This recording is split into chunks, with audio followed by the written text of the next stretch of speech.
Salut à toi, bienvenue dans la revue bimensuelle du portefeuille Quiet Wealth. Nous sommes le 24 août 2025 et au programme de cette revue, on va voir pourquoi le légendaire investisseur Warren Buffett a selon moi commis une erreur majeure il y a 15 jours. Une erreur que beaucoup d'investisseurs ont suivi bêtement. On va voir aussi les mouvements du portefeuille avec un focus sur l'entrée de Katana Group et la sortie de American Waterworks. Katana Group a un profil très prometteur, mais n'est pas pour tous les portefeuilles. Je t'en parle dans la troisième partie de la vidéo. Alors, qu'est-ce que diable Warren Buffett a bien pu faire de mal? Eh bien, je te montre ça tout de suite.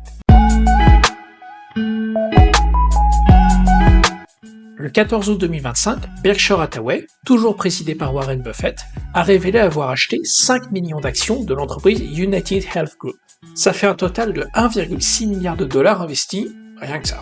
United Health est le plus grand assureur privé des États-Unis, couvrant plus de 50 millions de personnes. Avec une chute d'environ 48% depuis avril 2025, Warren Buffett a décidé d'entrer à un prix qui semble cassé. Pour lui, les atouts sont clairs. Premièrement, elle a un business model qui rafle du cash. Dans les assurances, tu payes tous les mois ta police d'assurance, et il te rembourse seulement si tu es malade et que tu as respecté toutes les petites lignes du contrat.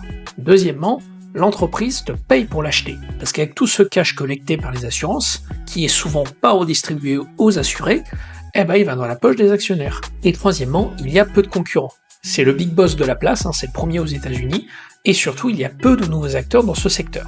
Buffett s'est donc dit « Oh génial, une telle boîte qui est aussi peu chère, c'est une bonne affaire ». Et c'est là, je pense, qu'il a commis une lourde erreur. Et j'insiste sur le mot lourde erreur. Il a choisi d'ignorer le fait que l'entreprise a dévissé en bourse à cause d'une enquête pénale ouverte par l'État fédéral américain. On parle d'un schéma de fraude financière, pas d'une petite affaire qui peut être réglée avec un avocat. United Health a vraiment des gros red flags sur son business model, et c'est pour ça que je pense que Warren Buffett se trompe. Je te montre ça, c'est parti. Quand une action dévisse de 45% après une annonce d'enquête, ça révèle mon petit côté fouineur. Je l'ai creusé et je suis convaincu que United Health a des états financiers bidonnés. Premièrement, le DOJ américain a ouvert une enquête pour fraude au Medicare. C'est le système d'assurance médicale publique. En clair, United Health aurait gonflé les facturations des patients et l'État fédéral a remboursé ces factures gonflées. Alors il faut savoir que quand l'État fédéral américain ouvre une enquête pénale contre vous, c'est qu'ils ont déjà des éléments compromettants. Ils n'ouvrent pas une enquête pour rien. Cette affaire est tellement grave que le PDG a même démissionné, officiellement pour des raisons personnelles. Mais bon, bizarrement, pile au moment où l'enquête est ouverte, United Health a également suspendu sa Guidance 2025, ce qui est au très mauvais signe. À la date du 23 août, l'enquête est toujours en cours et United Health annonce pleinement collaborer, sans doute pour faire ce qu'on appelle du damage control. Deuxième élément qui me laisse à penser que les résultats sont bidonnés, le journal The Guardian rapporte que d'anciens employés ont commencé à parler de pratiques frauduleuses. United Health aurait fait pression sur des maisons de soins et sur leur staff pour réduire les déclarations d'urgence médicale, et donc les remboursements des soins. Ils auraient également fait pression sur le personnel pour forcer des patients à signer des contrats avec United Health. Encore une fois, ce sont des mots d'anciens employés, ça ne veut pas dire que c'est vrai, mais ça ajoute quand même aux éléments qu'on a sur l'entreprise. Et troisièmement, c'est mon enquête qui m'a révélé quelque chose que peu d'investisseurs n'ont pas vu. Et c'est vraiment inquiétant. Je soupçonne une fraude au remboursement. Je te mets ici les taux de refus des soins par compagnie. Comme tu vois, United Health a 33% de taux de refus de remboursement, contre 19% en moyenne à l'échelle nationale. Et je te laisse regarder également les taux de remboursement des types de soins plus précisément. Le groupe a clairement des taux de refus délirants. Tous ces éléments me laissent à penser que United Health truque ses comptes financiers en encaissant frauduleusement et en refusant de décaisser des prestations qu'elle doit. Donc elle bonifie son résultat financier. La situation est très grave, et comme ils sont dans le collimateur de l'État fédéral américain, pour moi il y a du très très lourd. L'État fédéral peut prendre des sanctions sévères. Il peut prononcer l'interdiction de facturer au Medicare public. Si c'est le cas, United Health va perdre une grosse partie de son business. L'État fédéral peut aussi mettre des énormes amendes, qui se compteraient en milliards, voire même prendre le contrôle juridique de la compagnie pour la réorganiser. Je ne pense pas que l'entreprise risque la faillite, on n'est pas dans un scandale comme Enron au début des années 2000, mais ça peut faire couler le cours de l'action. Voilà pourquoi j'estime que Warren Buffett a fait une énorme erreur. Il a sans doute pensé rentrer à pas cher sur un dossier. Pour moi, c'est l'équivalent d'attraper un couteau en pleine chute. Et il y a des milliers d'investisseurs qui ont fait aussi cette erreur. Je ne sais pas si tu en fais partie, mais en tout cas, il y a plein de gens qui ont commencé à acheter United Health parce que l'entreprise avait été achetée par Warren Buffett. c'est du comportement moutonnier, et quand tu investis, il faut tout le temps regarder si l'entreprise a des risques pénaux. Si l'entreprise a des litiges clients, il faut se renseigner sur les montants du potentiel préjudice. Si elle a par contre des affaires pénales en cours face à un État aussi puissant que l'Amérique, là je fuis, c'est un énorme red flag. J'ai refait le diagnostic judiciaire de toutes les actions de mon portefeuille que tu vois à l'écran, aucun problème judiciaire grave à l'horizon. Le seul cas un peu dangereux, c'est Novo Nordisk où les autorités de santé américaines peuvent forcer le groupe à réduire ses prix. C'est donc un portefeuille qui est assez immunisé contre les mauvaises surprises. Attention, ça ne veut pas dire qu'il n'y en a pas. Il y a peut-être des éléments qui m'ont échappé, mais en tout cas, aux dernières analyses, j'ai un portefeuille qui est plutôt solide. Dans ce portefeuille, je ne ferai jamais ce qu'a fait Warren Buffett, c'est-à-dire acheter un mauvais dossier juste parce que c'est pour marcher. Dans le portefeuille, je n'achète pas des actions pour faire un pop and dump, j'investis dans des dossiers de qualité que je souhaite exempts de potentiels scandales pour les garder pendant des dizaines d'années idéalement. J'ai fait un travail assez fastidieux pour t'apporter ces informations sur United Health et les 20 actions de mon portefeuille. Je t'invite donc à me laisser un petit like pour m'encourager à continuer ce genre de travaux. N'hésite pas aussi à t'abonner pour ne pas manquer les prochaines analyses de qualité. Ça me fait très plaisir de faire ça me stimule intellectuellement et j'espère que c'est ton cas aussi. Maintenant, on va passer aux performances des actions du portefeuille. Le portefeuille est resté stable ces 2 dernières semaines avec moins 0,87% au total. Ça cache néanmoins des grandes variations entre actions. Comme tu peux voir à l'écran, il y a eu du rouge et du vert. Les variations extrêmes de Novo Nordisk et de Loma se sont complètement neutralisées. Je n'ai pas d'explication particulière pour ce plat, je peux juste te dire que j'adore voir un dossier comme ça baisser de 11%, ça me permet de le racheter pas cher. Je te résume les grandes annonces du portefeuille assez rapidement. Google continue d'imposer sa suprématie dans l'intelligence artificielle. Premièrement, Meta, le groupe Meta, donc qui possède Facebook, Instagram et WhatsApp, va passer par Google Cloud pour son stockage et optimisation des données. On parle d'un contrat de près de 10 milliards de dollars. Et deuxièmement, un deuxième autre géant américain, Apple, veut alimenter son assistant vocal Siri par l'intelligence artificielle Gemini. C'est champagne et toute la bouteille.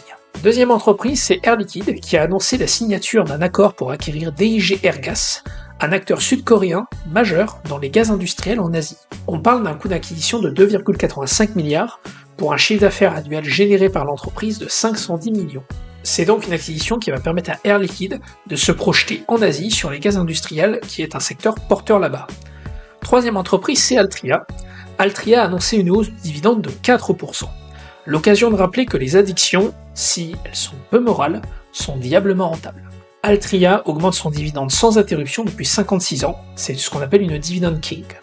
Je tiens à lui faire une standing ovation car elle décolle depuis un mois en bourse, et actuellement j'ai une plus-value sous-jacente de 11% dessus. Et enfin, quatrièmement, Novo Nordisk a reçu une nouvelle indication pour traiter la stéatose hépatique non-alcoolique avec son médicament Wegovy.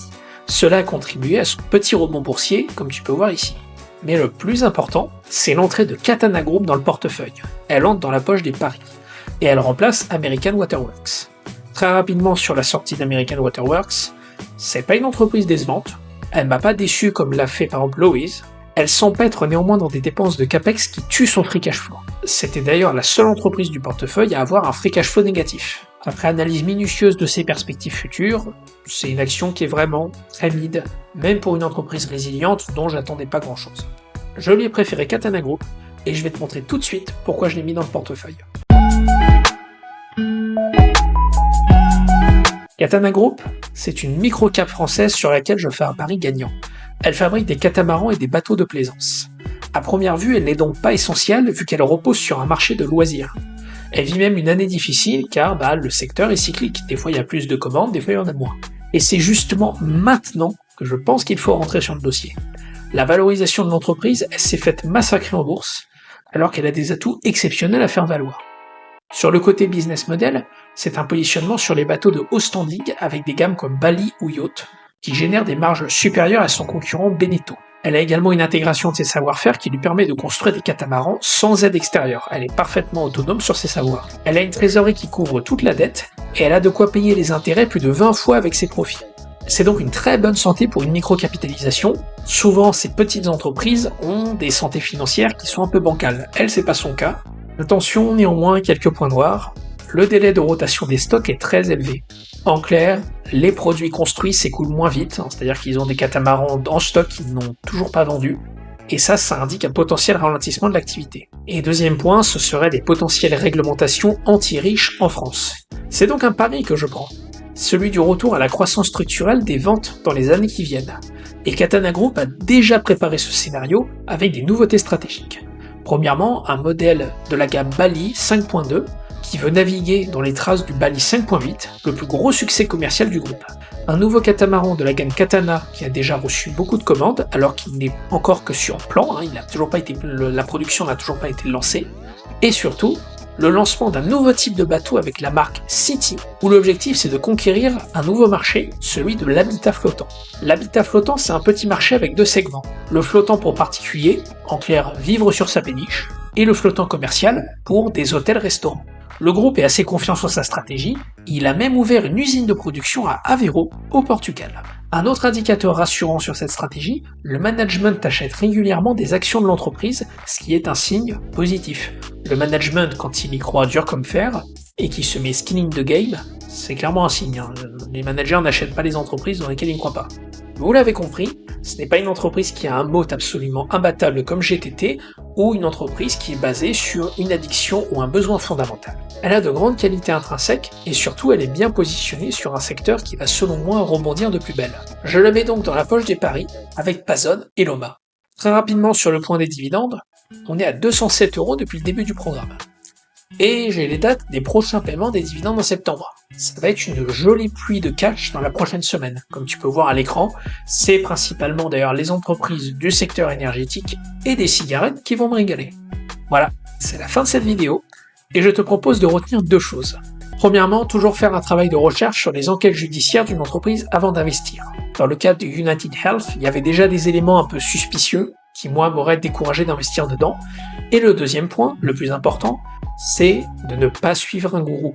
Même si c'est Warren Buffett, même si c'est le meilleur investisseur du monde, suivre un gourou, ça peut être dangereux. Warren Buffett, il est comme toi et moi, il n'est pas parfait, et je pense qu'il s'est trompé sur United Health. La seule personne que tu dois suivre, c'est toi et ton avis. Je te remercie d'avoir suivi cette revue du portefeuille, et je te dis à dans 2 semaines pour la prochaine revue.